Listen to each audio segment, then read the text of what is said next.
안녕 친구들, 유튜브 채널에 오신 것을 환영합니다. 좋은 하루 되세요. 더 재미있는 영상을 보시려면 채널을 구독해주세요. 뉴욕, 세계적인 도시의 한복판에서 전 세계를 사로잡은 트로트의 별, 김용빈의 이름이 울려 퍼진 순간 그 무대 이면에서는 상상조차 못한 보안 작전이 펼쳐지고 있었다. 단순한 콘서트가 아니었다. 이건 마치 정상급 외교회담, 아니면 월드스타 BTS의 공연 현장을 방불케 하는 수준의 통제가 동원된 보안의 교과서라고 불릴 정도의 초유의 현장이었다. 공항에 도착한 순간부터 모든 것이 달랐다. 김용빈이 뉴욕 JFK 국제공항에 발을 내딛는 그 찰나, 이미 사복 경찰과 민간 경호업체, 그리고 현지 한인 사회 자원 인력까지 총동원된 모습이었다. 현장에서 포착된 정보에 따르면 출국 직전부터 김용빈 측은 미리 미국 국토안보부와 접촉해 특별 입국 절차를 진행했으며, 그와 동행한 팀은 일반 게이트가 아닌 별도 통로를 통해 입국했다는 사실이 알려지며 팬들은 경악을 금치 못했다.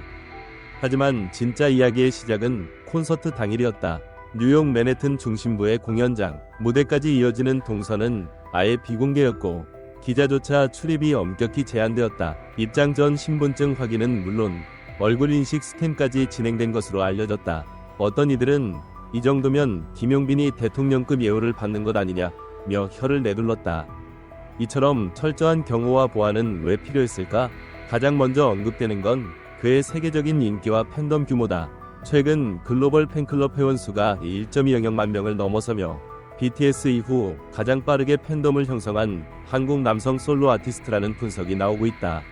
특히 미국 내 한류 팬들 사이에서는 케이트로디 대표 주자라는 호칭이 자주 오르내리며 그에 대한 기대감은 상상 이상이었다. 하지만 단순한 인기 이상의 이유도 존재했다. 김용빈은 이번 뉴욕 콘서트를 통해 새로운 글로벌 음반 계약을 앞두고 있었고, 이와 관련해 민감한 산업 정보 유출 우려가 제기되면서 보안 강화가 필수불가결한 상황이었다.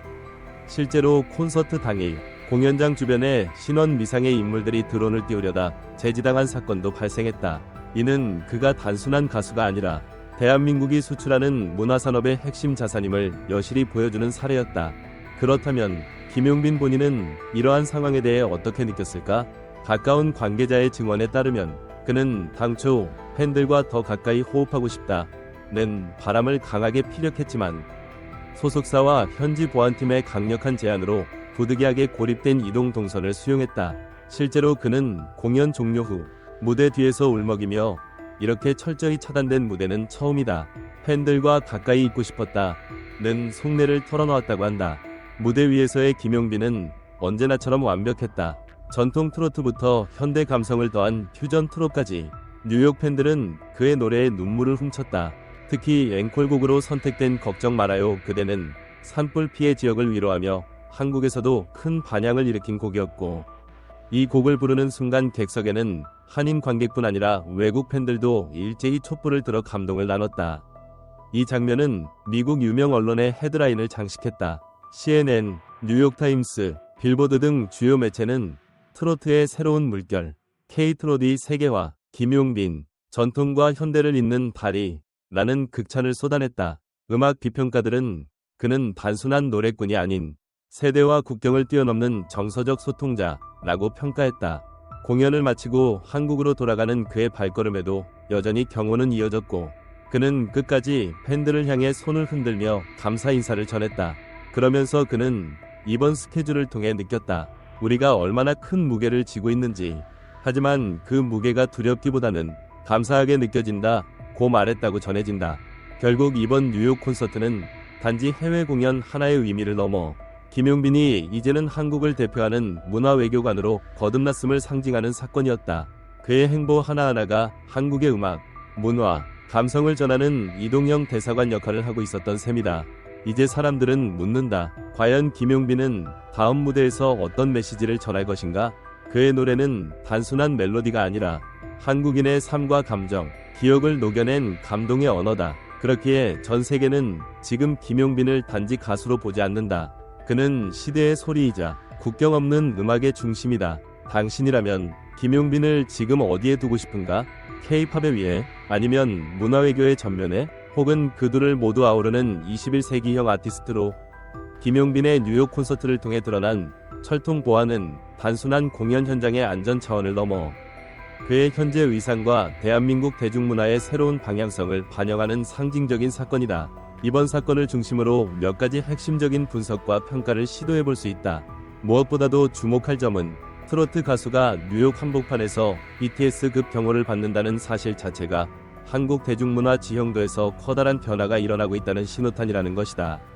그동안 국내 전용으로 여겨졌던 트로트가 이제는 글로벌 시장에서도 활로를 모색하고 있으며 김용빈이라는 인물이 그 중심에 서 있다는 점에서 문화적 전환점을 짚어볼 필요가 있다. 이러한 보안 조치는 단순히 그의 인기를 반영한 결과일까? 아니면 그 이면에 전략적인 브랜드 구축과 국제적인 이미지 메이킹이 있었던 것일까? 보안 수준의 과도함이라는 일부 지적도 있지만 이는 결국 김용빈이라는 브랜드가 세계 무대에 어떤 포지셔닝을 지향하는지를 상징적으로 보여주는 결정이었다고 볼 수 있다. 미국 공연장 측의 협조 수준, 드론 촬영 시도 차단, 입장 시 얼굴 인식 스캔 등의 디테일은 단순한 우연이 아닌 철저히 기획된 시나리오였음을 짐작하게 한다. 팬들의 반응도 흥미롭다. 일반적인 콘서트에서는 보기 드문 통제적 분위기였음에도 불구하고 팬들은 이를 김용빈의 격에 어울리는 조치로 받아들였고 오히려 자부심을 드러냈다. 이 지점에서 우리는 묻게 된다. 대중은 이제 스타를 단순한 연예인으로 보는가? 아니면 하나의 국가적 자산으로 보는가? 김용빈에게서 느껴지는 보호해야 할 가치는 어디서 오는가? 또한 그는 단순히 인기 가수를 넘어 글로벌 산업적 파트너십을 앞둔 문화 비즈니스 아이콘으로도 부각되고 있다. 민감한 계약 정보 보호를 위해 보안이 강화되었다는 점은 그가 단지 무대를 위해 노래하는 존재가 아니라 산업 전체의 흐름을 주도하는 축임을 암시한다. 이는 엔터테인먼트 산업이 이제 단순 소비를 넘어 전략 산업이 되었음을 방증하는 장면이기도 하다. 이런 맥락 속에서 우리는 묻지 않을 수 없다. 김용빈은 어디까지 확장될 수 있는가? 그는 단순한 트로트 가수인가? 아니면 전통과 현대, 국가와 세계를 잇는 다리인가? 그리고 더 근본적으로 우리는 그를 어디까지 책임있게 응원하고 보호할 준비가 되어 있는가? 그의 말 속에 답이 있다. 두렵기보단 감사하다. 이 한마디는 그가 부담을 넘어선 책임감을 어떻게 받아들이는지를 보여준다. 이것은 스타의 덕목이자 한 사람 아티스트가 세계 앞에 설 때 가져야 할 태도다. 우리는 그러한 품격을 감히 갖춘 아티스트를 얼마나 알고 있는가? 마지막으로 관객에게 남는 감동, 언론이 주목한 메시지, 그리고 무엇보다 김용빈이라는 인물을 통해 한국 대중문화가 새로운 시대를 여는 순간들을 우리는 어떻게 바라봐야 할까? 단지 좋았다, 멋졌다를 넘어 그를 통해 대중문화의 무게와 가능성, 그리고 한국 콘텐츠의 글로벌 경쟁력을 다시금 성찰할 시점이 아닐까? 이 질문들 앞에서 독자 여러분은 어떤 생각을 하고 계신가요? 김용빈은 단순한 콘서트를 열었을 뿐인데 왜 이토록 많은 논의가 필요해졌을까요? 지금 여러분의 생각이 궁금합니다. 검지손가락 아래로, 검지손가락 아래로, 검지손가락 아래로 댓글로 여러분의 생각을 공유해주세요. 이 질문은 어쩌면 김용빈이 아닌 우리 모두에게 던지는 질문인지도 모른다. 우리는 우리 문화를 누구에게 어떻게 보여줄 것인가? 그 해답이 김용빈이라는 이름 안에 숨어 있다면 그의 다음 행보는 더욱 기다려질 수밖에 없다. 전체 영상을 시청해주셔서 감사합니다. 더 재미있는 영상을 보시려면 채널을 구독해주세요.